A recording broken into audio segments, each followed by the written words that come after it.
ये 6 सितंबर 1965 की रात थी। लाहौर की फिजा पर सुकून थी।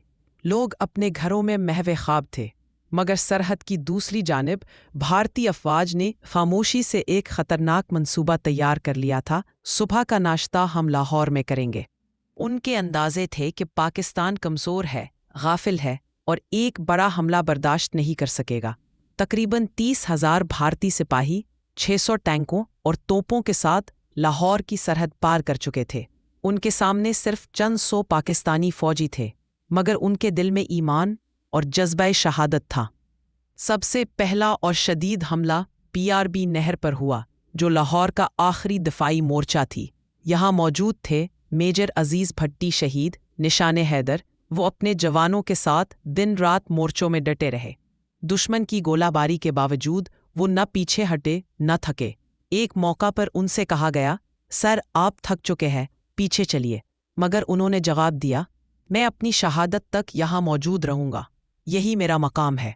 12 सितंबर को एक दुश्मनशील उन पर लगा और वो शहीद हो गए, मगर BRB पर दुश्मन का कदम ना आ सका। इस जंग में सिर्फ फौज नहीं लड़ी, पूरा लाहौर फौज बन गया था। औरतें अपने जेवरात बेचकर राशन और दवाएं खरीद रही थी। नौजवान रजाकार बनकर मोर्चों में काम कर रहे थे। स्कूलों को रिलीफ कैंपस में बदल दिया गया था। रेडियो पाकिस्तान से मिली नगमे नश्र हो रहे थे, जो जज्बा बढ़ा रहे थे। और फिर वो मशहूर ऐलान जो आज भी दिल दहला देता है, ये रेडियो पाकिस्तान लाहौर है।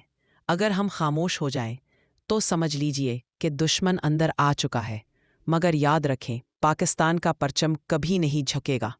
ये आवाज़ एक हथियार बन गई, और दुश्मन की सोच थी कि वो लाहौर पर कब्जा करेगा, मगर लाहौर की गलियों, दरवाज़ों और छतों ने उनके टैंक रोक लिए। 12 दिनों तक शदीद जंग के बाद भारत की फ़ौज लाहौर की हदों से आगे न बढ़ सकी। पाकिस्तानी फ़ज़ाइया ने भारत के कई तैयारे मार गिराए, टैंक तबाह किए और उनके ब्रिगेडियर्स को मैदान छोड़ने पर मजबूर कर दिया। 6 सितंबर को लाहौर सिर्फ एक शहर नहीं रहा, वो कौमी गैरत, इत्तेहाद और ईमान का निशान बन गया।